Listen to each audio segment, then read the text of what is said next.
आज हम जिस मूवी को एक्सप्लेन करने जा रहे हैं उस मूवी का नाम क्रिएटर है। इस मूवी की स्टार्टिंग काफी ज्यादा थिएटर से होती है। इसमें बताया जाता है कि जमीन पर जंग छिड़ने की वजह से पृथ्वी पूरी तरह से तबाह हो गई थी, इसीलिए कुछ लोगों को चांद पर भेजा गया ताकि वह लोग बाकी लोगों के लिए कॉलोनी बना सके। जब ये सभी काम खत्म हो गया तब सभी इंसान जमीन यानी पृथ्वी को छोड़कर चांद पर जाकर रहने लगे। लेकिन चांद पर रहना इतना भी आसान नहीं था, क्योंकि वहाँ पर मीटियोर का तूफान आया करता था, इसलिए उन्हें यह सारे फैसले बदलने पड़े। जिसके बाद इंसान ने चांद पर माइनिंग यानी खोदना शुरू कर दिया ताकि वह सब चांद पर अपनी जिंदगी गुजार सके। चांद पर जो लोग माइनिंग करते थे उन्हें माइनर्स कहा गया। अब हमें माइनर्स के बच्चे दिखाए जाते हैं जो कि इसी जगह यानी कि चांद पर ही पैदा हुए। वह सभी मिलकर स्पेस रोवर यानी कि चांद पर चलने वाली गाड़ी को चुराने की कोशिश कर रहे हैं। तभी वहाँ पर कोई आ जाता है, उसे डरकर सभी बच्चे छिप जाते हैं। एक बच्चा जिसका नाम कैलिब होता है, उसके हाथ में एक कैप रोड था। उसके पिता भी एक माइनर थे जो कि काम करने के दौरान मारे गए थे। कैलिब को 2 दिन बाद ओमेगा पर भेजने का फैसला किया जाता है, जहाँ पर उसे किसी दूसरी फैमिली को गोद दे दिया जाएगा, जहाँ पर जिंदगी हर तरह से खुशहाल है। यहाँ पर लोग बड़े मजे से जिंदगी गुजारते हैं। यहाँ पर हमें बताया जाता है कि चांद पर से ओमेगा पर जाने के लिए तकरीबन 75 साल लगते हैं। इसके दौरान सफर करने वाला इंसान क्रायो स्लीप एक चैम्बर में रहता है, जिससे इंसान की उम्र नहीं बढ़ती। वह जब चांद से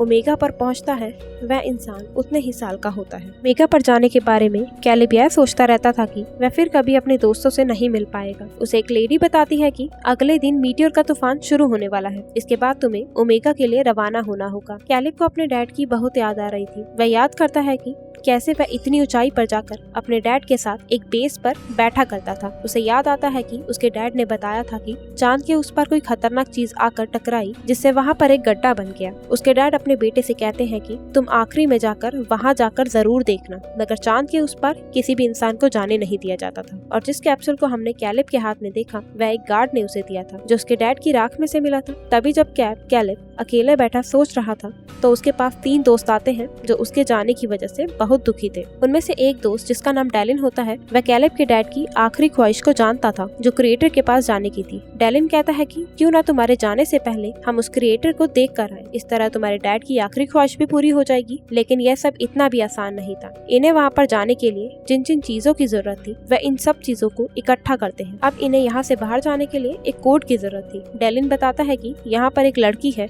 जिसका नाम एडिसन है। एडिसन कुछ दिन पहले ही जमीन से चांद पर रहने के लिए आई थी। उसका कोई भी दोस्त नहीं होता है, वह एक साइंटिस्ट की बेटी थी। डैलिन कहता है कि क्या पता उसे कोड के बारे में सब पता हो। जब वह एडिसन से बात करने जाता है तब वह उससे बात नहीं करती और वहाँ से चली जाती है। यह देखकर डैलिन उसके पीछे जाता है और उसे वह सारी बातों के बारे में बताता है कि वह कहता है कि मैं शुरू से ही तुमसे दोस्ती करना चाहता था, चाहे सब लोग तुम्हें अजीब समझते हो। एडिसन सब कुछ सुनकर कहती है ठीक है, मैं तुम सब लोगों की मदद करने के लिए तैयार हूँ, पर तुम्हारे इस मिशन में मैं भी तुम्हारे साथ जाऊंगा। डैलिन उसकी बात सुनकर उसे अपने साथ ले जाने के लिए तैयार हो जाता है। सभी बच्चे रोवर स्पेस के पास पहुँच गए हैं और उसे चुरा रहे हैं। कैलिब उसके अलार्म को पहले ही खींच देता है ताकि अलार्म ना बज सके। फिर वह एडिसन का बताया हुआ कोड डालता है, जिससे वह वहाँ का दरवाजा खुल गया था। वह सभी चांद पर जाने के लिए एकदम तैयार थे। रोवर को चलाने की जिम्मेदारी डैलिन पर थी, क्योंकि इन सब में से ड्राइविंग जानता था। वह सभी वहाँ से निकल जाते हैं। इन्होंने पहली बार चांद की सतह को देखा था। सब लोग बेहद खुश थे, मगर इन लोगों को मीटियोर के आने से पहले ही वापस आना था, क्योंकि जब मीटियोर की बारिश होती है तो बेस में लॉकडाउन कर दिया जाता है। सफर के दौरान सभी अपने बारे में बताने लगते हैं। कैलिब बताता है कि मेरे डैड ने मुझे बताया था कि कैसे लोगों को चांद पर भेजा गया और उनसे माइनिंग करवाई गई, मगर चांद पर रहकर माइनिंग करने के काम को कोई भी इंसान लगातार नहीं कर पाता है। जैसे कि अगर वह इंसान काम के दौरान मारा जाए तो उसके बेटे या फैमिली के किसी भी सदस्य को उस काम को पूरा करना होगा। बस इसके लिए एक ही शर्त होती है कि इस इंसान की बेटे की उम्र 18 साल होनी चाहिए। अगर वह इससे कम उम्र का होगा तो ऐसे ही उसे किसी दूसरे फैमिली की गोद में दे दिया जाएगा जो ओमेगा प्लेनेट पर रहते होंगे। एडिसन कहती है तो क्या हुआ, एक माइनिंग करने का ही तो काम दिया गया था जो सिर्फ 20 साल तक करना है। एडिसन एक साइंटिस्ट की बेटी थी, तो उसे असल बात के बारे में नहीं पता था कि यहाँ पर डैलिन उसे सारी बात समझाता है कि अगर माइनिंग करता हुआ इंसान मारा जाए तो उसके बेटे को बाकी साल पूरे करने होते हैं। यह सुनकर एडिसन थोड़ी हैरान थी। अब आगे का रास्ता इन्हें पैदल चलकर तय करना था। सभी अपने अपने स्पेस सूट पहन लेते हैं। यह सभी बाहर आते हैं, जहाँ पर ग्रेविटेशनल फोर्स ना होने की वजह से सभी ऊंची ऊंची छलांग लगा रहे थे। एडिसन की नजर एक प्लैनेट पर पड़ती है। वह थोड़ी उदास हो जाती है और उस जमीन पर गुजरे पल को याद करने लगती है। जब एडिसन वापस आती है तो देखती है कि कैलिब, डेलिन सभी एक ऑक्सीजन गैस के कंटेनर की मदद से स्पेस में ऊंचाई तक जा रहे थे। इन्होंने खुद को रोवर के साथ एक रस्सी से बांधा हुआ था ताकि ये स्पेस में दूर तक ना जा पाए। एडिसन ये देखकर कहती है कि ये खतरनाक हो सकता है, ऐसा मत करो, मगर उसकी बात किसी ने नहीं सुनी। झटका लगने की वजह से कैलिब के दोस्त की रस्सी टूट जाती है और वह स्पेस में दूर चला जाता है। ये सब देखकर कैलिब और उसके दोस्त ऑक्सीजन सिलेंडर लेकर उसे बचाने जाते हैं। काफी मुश्किलों के बाद उन्हें अपने दोस्त को बचा लिया था, मगर इन सब में उनकी काफी सारी ऑक्सीजन खत्म हो गई थी। उनके पास इतनी भी ऑक्सीजन नहीं बची थी कि वह क्रिएटर तक पहुंच पाते। सब पूरी तरह से फंस चुके थे। तभी कैलिब को याद आता है कि उसके एक दोस्त ने बताया था कि यहाँ पर एक आउटपोर्ट है, क्या पता उन्हें वहाँ जाकर ऑक्सीजन मिल जाए। ये बात सुनकर कैलिब का दोस्त बोलता है कि मैं वहाँ पर नहीं जाऊंगा क्योंकि मेरे भाई ने बताया था कि वहाँ पर भूत रहते हैं। यह बात सुनकर सब डेलिन का मजाक उड़ाने लगते हैं और उनकी इसी बात पर आपस में लड़ाई हो जाती है। यह देखकर कैलिब जोर से चिल्लाता है और कहता है कि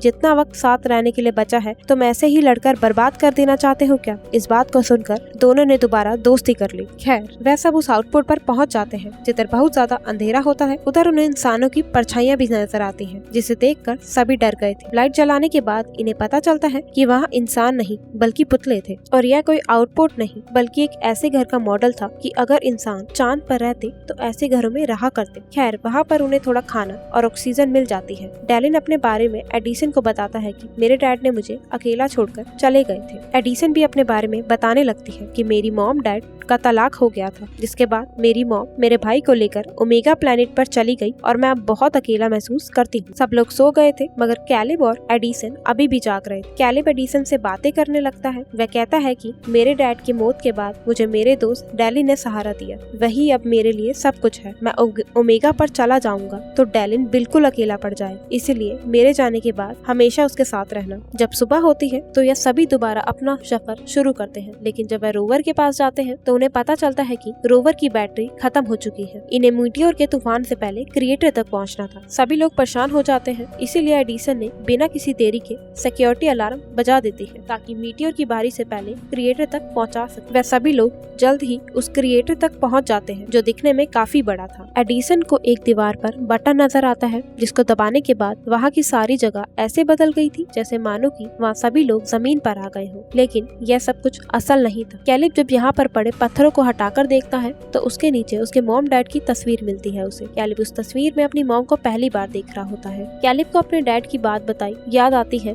आखिर उसके डैड ने उसे यहाँ क्यों भेजा था। वह अपने मॉम डैड की तस्वीर को देखकर बहुत दुखी था। डेलिन उसे कहता है कि अपनी जिंदगी के इस हसीन पल को क्यों गवा रहे हो। यहाँ पर हर इंसान यही चाहता है कि वह माइनिंग के 20 साल पूरे करके ओमेगा पर जाएगा। तुम्हारे डैड ने भी तो इसीलिए जान दे दी। यहाँ पर उसे पता चलता है कि उसके डैड ने जानबूझकर अपनी जान दी थी ताकि कैलिब को ओमेगा पर भेज दिया जाए और वह एक अच्छी जिंदगी गुजार सके। डेलिन उसे समझाता है कि अपने डैड की दी गई जान को इनकार मत करो, उन्होंने अपनी जिंदगी देकर तुम्हें यह तोहफा दिया है। इसी बीच उसके एक दोस्त की तबीयत खराब हो जाती है। सभी लोग उसे लेकर रोवर तक पहुंचने की कोशिश करते हैं, मगर तभी मीटियोर का तूफान शुरू हो गया था। सभी लोग खुद को बचाने की कोशिश कर रहे थे। सभी दोस्त एक दूसरे से बिछड़ रहे थे। एडिसन खुद को बचाते हुए इससे अलग हो जाती है। एडिसन के हेलमेट में दरार आने की वजह से वह बेहोश हो जाती है। कैलिब और डेलिन एडिसन को बचाकर वापस ले आते हैं, मगर इसी बीच डेलिन गिर जाता है, लेकिन कैलिब उसे बचा लेता है। सभी लोग रोवर के अंदर आ जाते हैं। इनके पास ऑक्सीजन भी कम थी, इसलिए ये ज्यादा देर तक जिंदा नहीं रह सकते थे। सभी उस रोवर में बैठकर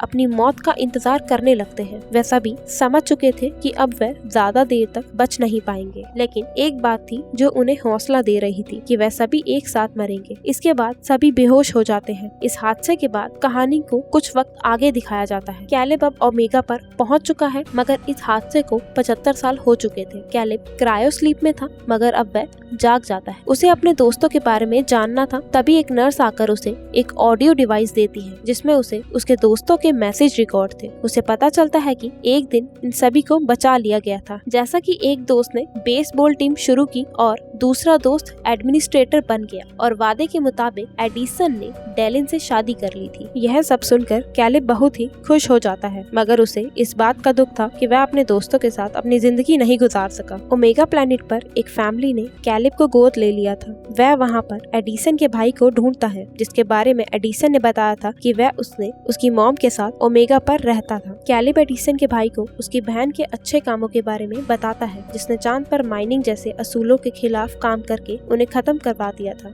और इसी के साथ क्रिएटर मूवी यहीं पर ही खत्म हो जाती है।